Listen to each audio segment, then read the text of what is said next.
I honestly think that the NPP, they are still at stage, is it stage 2 or stage 1 of grief, where they are still in denial that the people of Ghana, in the most loud, well, I can't say most loudest, but for want of a better expression, in the loudest way, told them that you are not fit for purpose.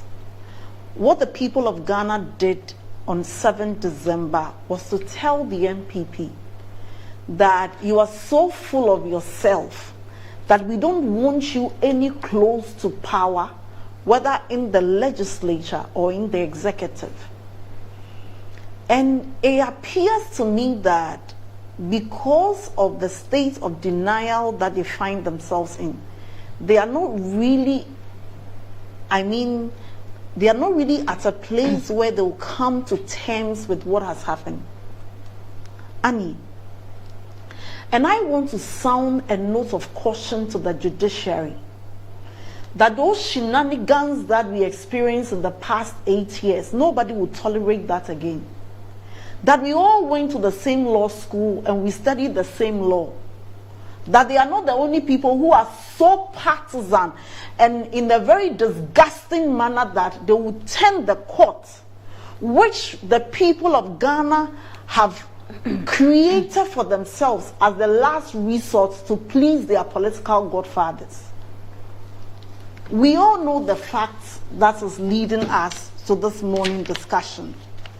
That collations were done, declarations were made, and Afenyo Markin, in his quest to be a micro-minority leader to save the party from an embarrassing sink, then goes to connive with Madame Jane Mensah, and then they say that they have to do a re-collation.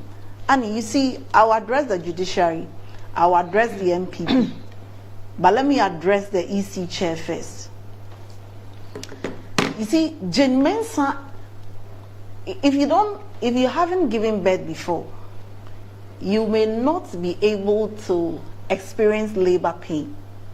But I think that labor pain is the most painful thing that can happen to any human being, whether man or woman. Men would never experience that. I think that what Madame Jane Mensah is going through perhaps is more painful than labor pain. She's in so much pain.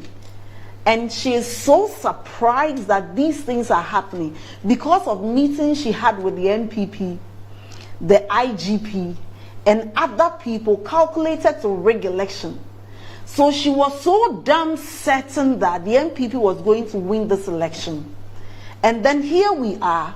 They have just not lost, but lost in the most embarrassing manner that even at the time when the NPP boycotted elections, they had more percentage than when they even participated in an election. They had more seats than when they participated.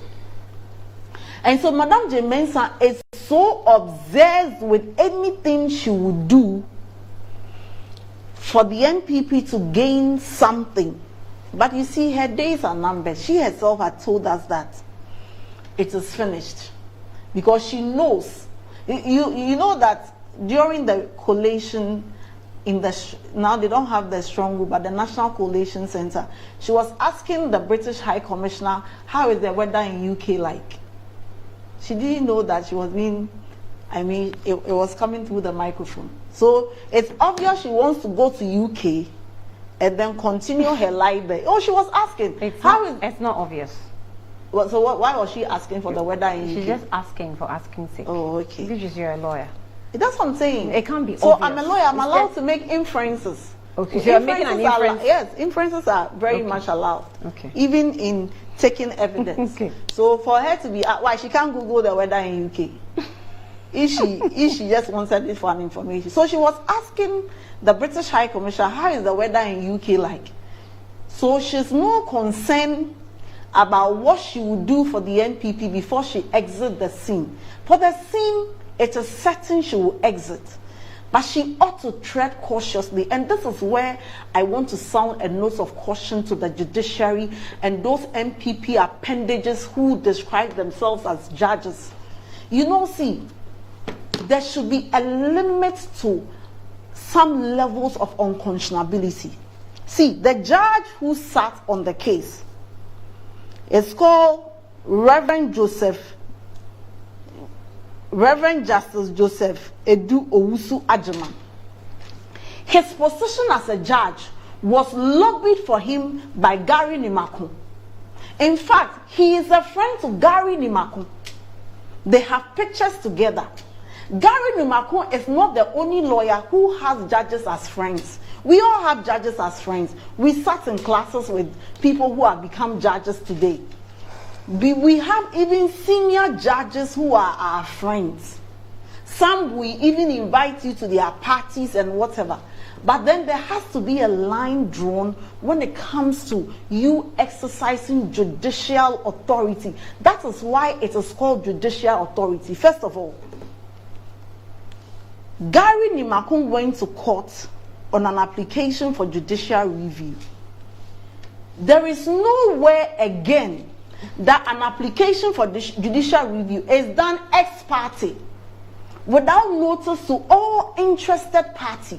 Yeah. Then again, Gary Nimakun appeared before his friend, who is a judge, nominated and appointed by the NPP, and moved an application for judicial review where the other side was not put on notice, as if that were not enough.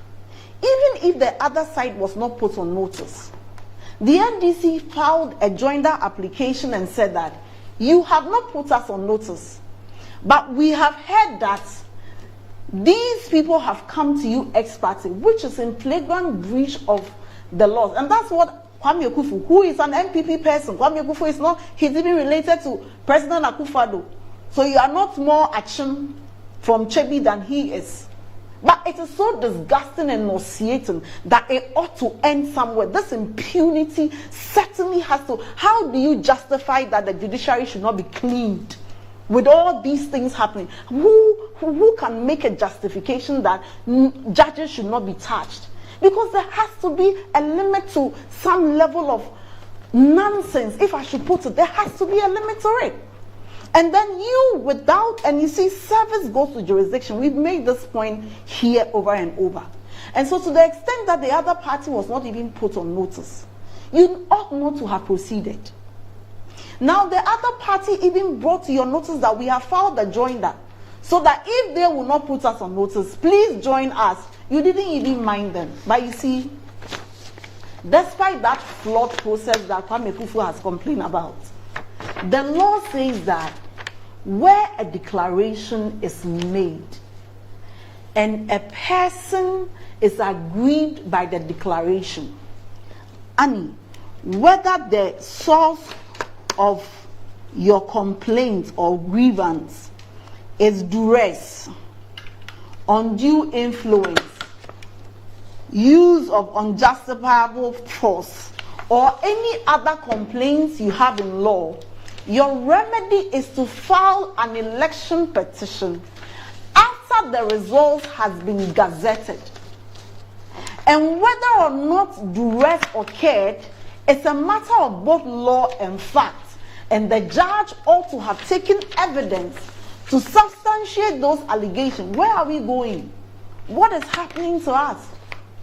And you see, in the lead up to this election, 7 December, I am convinced that the only reason the NDC had over 80 seats, in excess of what we need to conduct business and freely in the House, is because of how the NPP used the court to give that bogus judgment on the vacation of seats. So Ghanaians were like, we are tired.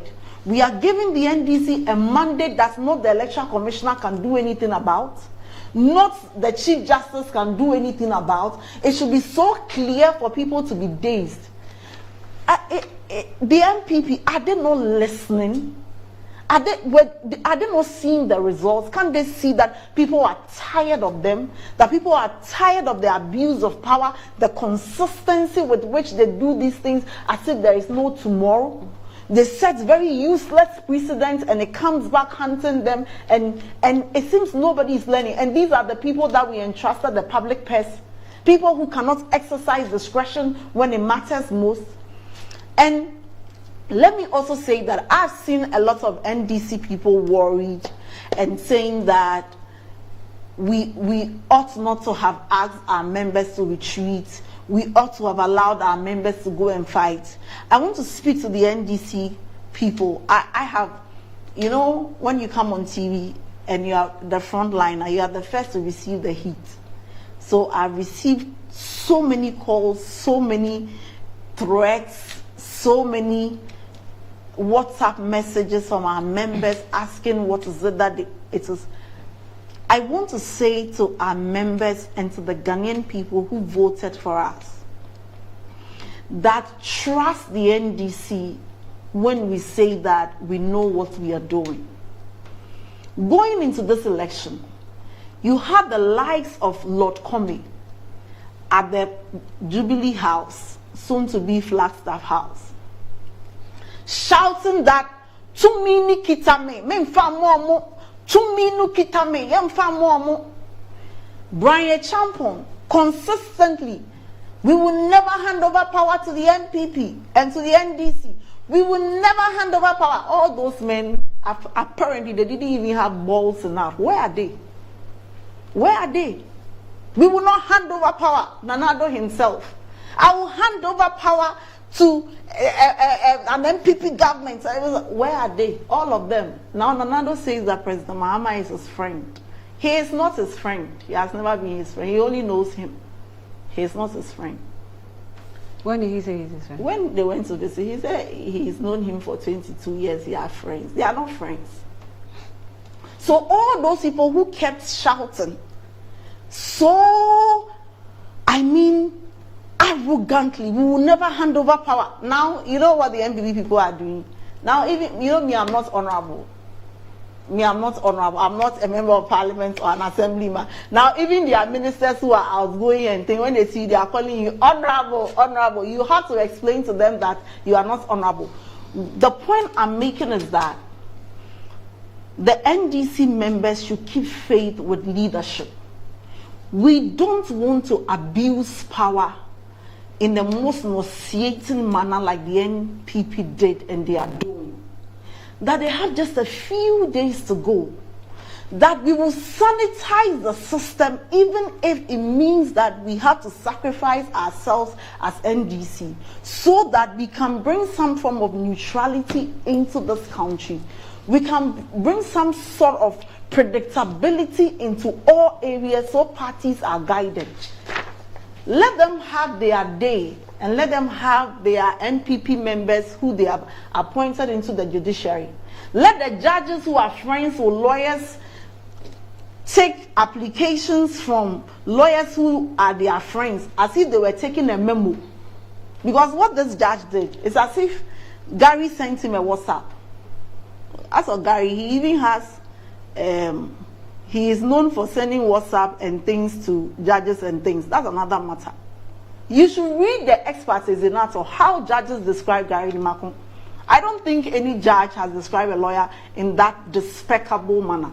These guys simply lack conscience. And what I want to say is that we have a plan for the NPP. We would not behave like them. We will not be arrogant and use judicial power and appoint party people and destroy state institutions like they did. Because we are mindful that when people vote for you and in excess of 1.7 million votes for you, it is a valid expectation that President Mahama and the NDC will clean the judiciary, will clean the electoral commission, will clean state institutions that ought to have been performing their functions that have been excessively made partisan, that citizens cannot get remedy until they show a certain party card. Today we are discussing the EC. Today we are discussing the judiciary. Ask them. One of the reasons why they lost was that their own appointees were charging party people 20,000, 15,000 to get them positions into military and police recruitment. Something that in the past used to be free. These guys have corrupted the system so much that when you talk about corruption, they can't even tell the difference between corruption and the normal things they do. Judges today, under the NPP, party foot soldiers have become judges. I can mention it. Justice Gau was a parliamentary. That is the level of lowness. And you see, it's so annoying that I'm even trying to contain myself this morning sitting here. And I want to send a note of caution that the nonsense the NDC tolerated in the past, we will not tolerate. That if anybody thinks that they can use judicial power to abuse anybody, or summon anybody, or do things which will be to the benefit of one party and not in consonance with the Constitution, we will also use the same Constitution to advise ourselves.